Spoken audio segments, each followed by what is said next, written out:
Hey guys, and welcome to a brand new video on my channel. So in this video we're going to be doing our fourth skill and moneymaker for bonus XP. This time we're going to look at the smithing skill.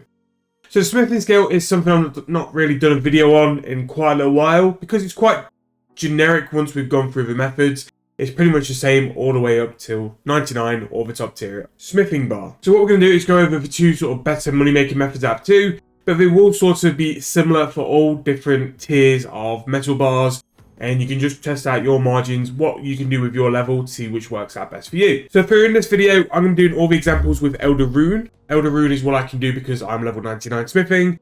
But things like Necronium, Orichalcum, Steel, Iron, it works pretty much with all the tiers of bars. But as always, check your margins before buying and at least putting your money into all the skilling supplies. Now, as always, there are some items which are really useful before moving into something like this. So I'm going to quickly talk through them. But again, you do not need all of them if you're going to be doing the lower tiered stuff. These are more suited towards the high tier, level 90, making Elder Rune bars or dealing with Elder Rune bars.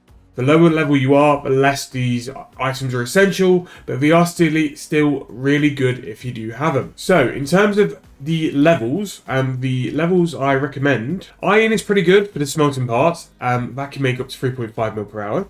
Steel also pretty decent. That can make around 2.5 to 3 mil, but you also have the benefit of doing cannonballs afterwards. Gold and rune ore smelting are pretty decent. The gold ore will be something like 2.5 to 3 mil per hour, and again very AFK, but you will need goldsmithing gauntlets. This is done from the family quest, which is one of the most beneficial quests early game to do because it properly unlocks the furnace for crafting as well as smithing as well. Rune smelting, you pretty much want to be doing the bars because that's going to be used in Elder Rune smithing, but you can smith some of the items for decent profit as well. Orichalcum is the first sort of level where I think it's worth looking into smelting and smithing. But again, check your margins. Smelting the bars itself is going to be 3.5 to 4 mil per hour profit and AFK profit of that as well. Necronium is really good and is something I would sort of say look into doing the smithing part similar to Elder Rune. Basically for smithing, we're going to make +4 rather than +5. Now +5 generally does make profit for all of these things because it would be a high tier thing with a decent ag price and also very good inventory components. But the XP you can get from upgrading +4 to +5 is one of the best smithing XPs for a bonus XP weekend. So that's what we're going to be doing. We're processing the smithing stuff from the lower tier to +4 and then selling it on the Grand Exchange so people can buy a +4 plate, upgrade it to +5 for the highest tier of XP, and then, yeah, that's pretty much it. There you get the highest tier of XP without having to spend all the time of upgrading the armor from basically bars. So that will work with Orichalcum, Necronium, Bane, and especially Elder Rune. The Elder Rune +4 plate to a +5 is some of the best smithing XP in the game. And that's what we're basically looking to do is just get all that processed for people, sold on the Grand Exchange, and take the profits as well. Bane smithing and smelting is also very good. And Elder Rune is roughly just under 6 mil per hour, and that is AFK profit per hour as well, which is it's pretty good to be fair. And smithing goes very much underrated compared to the rest of the skills. Herblore, crafting, and construction are really the sort of standout money making bibles now. But smithing and fletching as well to a point are two very low-key underrated methods, which really do have the chance to shine whenever an update sort of pushes their way or a bonus XP pushes their way as well. So that's for levels. In terms of the items, the blacksmithing set is very good. Now, I believe you can buy this from Artisan's Workshop, which is where you could do some of your smithing training, and you will get Artisan Workshop favor as a benefit from that as well. The full smithing outfit will provide a boost up to a 6% boost.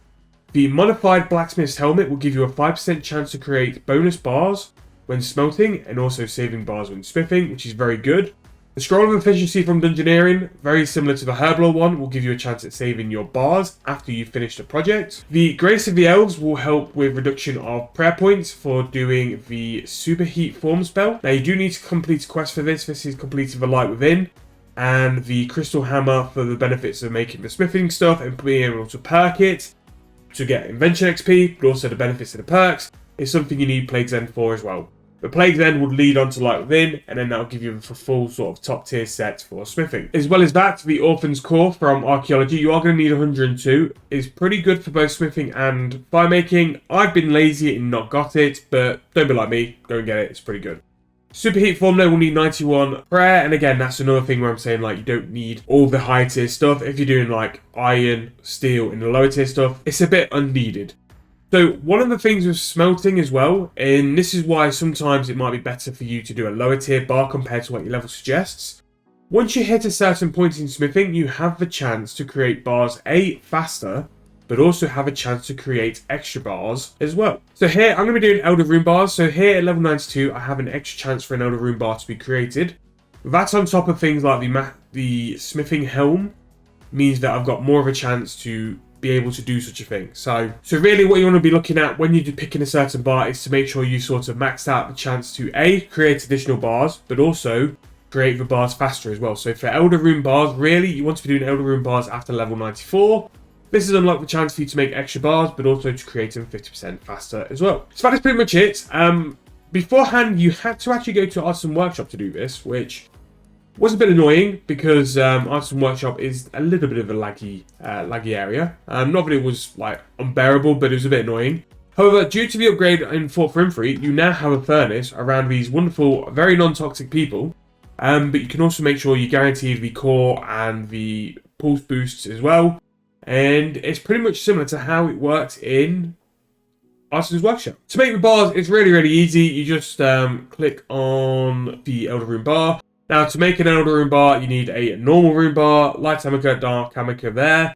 And because you're able to do it in like sets of 60, it is just full on, just under 2 minutes of AFK. So it's a very good method if you're doing something on the side, if you're doing another account, if you've got things you need to be doing. Very good work AFK as well. I'm always looking for things to AFK at work. And it's just one of those nice, like massively non-intense skills as well. Now, when the ability procs for you to make an extra bar, it will come into your info like that. And basically, it will just send an extra bar of whatever you're making into your metal bank. And that is pretty much why nothing's coming into my info. It's going straight into the metal bank in the furnace. And it just basically works like that as well. So once you finish this transaction at 60, you just click again, and then you just basically do the same thing, and you just watch the bars pile up. So yeah, in terms of profit for Elder Rune bars, you're going to be looking about just under 6 mil. Experience gained is 78k, and that's the one thing you do lose with the smelting side. The XP isn't brilliant, but you can use things like urns as well to try and bump that up as well. That is pretty decent. One final thing I've missed off as well with the items is the Varrock. One thing I've missed off as well is the Varrock achievement armor. If you have that unlocked, it still counts with your blacksmith's outfit.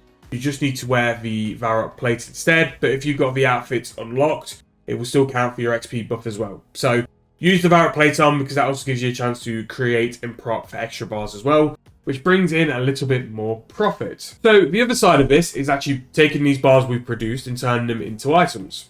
Now, the smithing side is a little bit strange. And again, this is where it's quite important really to be able to check out for your own benefit, your own margins of where you need to be for an item. So quick look on the wiki. So the example I'm going to use mainly is regarding Elder Rune plate bodies, because that's going to be the best XP. And that is going to be like really what we want to sell, because the best XP is the one which will sell more than often. So for this, the Elder Rune plate body 4 is going to cost you roughly 1.2 mil, let's just say. So here, just going to be using the wiki to back up some of the numbers for the Elder Rune plate body. Again, best one to do because it's probably the one which will sell the quickest. So for the Elder Rune plate body 4, you're going to need 80 total bars, which for a cost is going to be just under 1.2 mil. And for the ability to sell this, it's going to be 2.2 mil. So here, for an Elder Rune plate body plus 4, you're going to be making pretty much a mil. A mil profit for turning bars into an Elder Rune plate body plus 4. You're going to be getting the XP as well from turning it from an Elder Rune plate body all the way upgrading there. And then you're also going to be making a mil profit as well. As you can see here, once you've upgraded it to a plus 5, you actually lose money for the amount of bars you're going to put into it. Now, don't get me wrong. For making an Elder Rune plate body plus 5, you're going to make profit. You will make profit from making it from bars to a plus 5.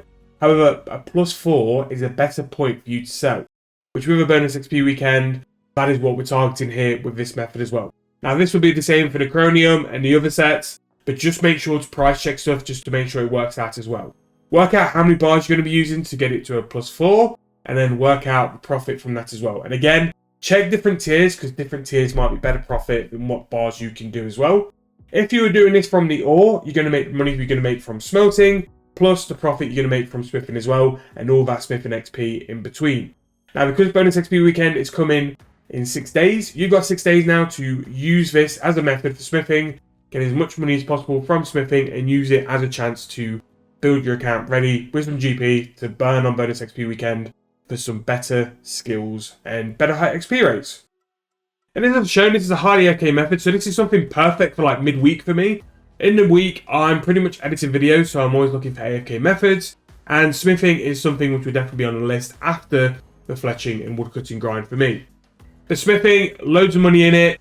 You just need to be a bit inventive at times and look at different things, but very, very good method, and I hope you guys give it a try. I hope you guys work out what works best for you and make money from it as well. But yeah, that is number 4 on these 5 methods I'm doing for bonus XP week. Hope you guys are enjoying it, and if you've got any feedback on what's worked out really well for you, what's not worked out well, make sure to drop it in the comments, and I can feedback to you guys when I can. But plenty more content coming to the channel. I'm going to do a video of what I'm looking to do for bonus XP myself. Hope you guys are looking forward to that, and I'll see you guys very soon for the next video.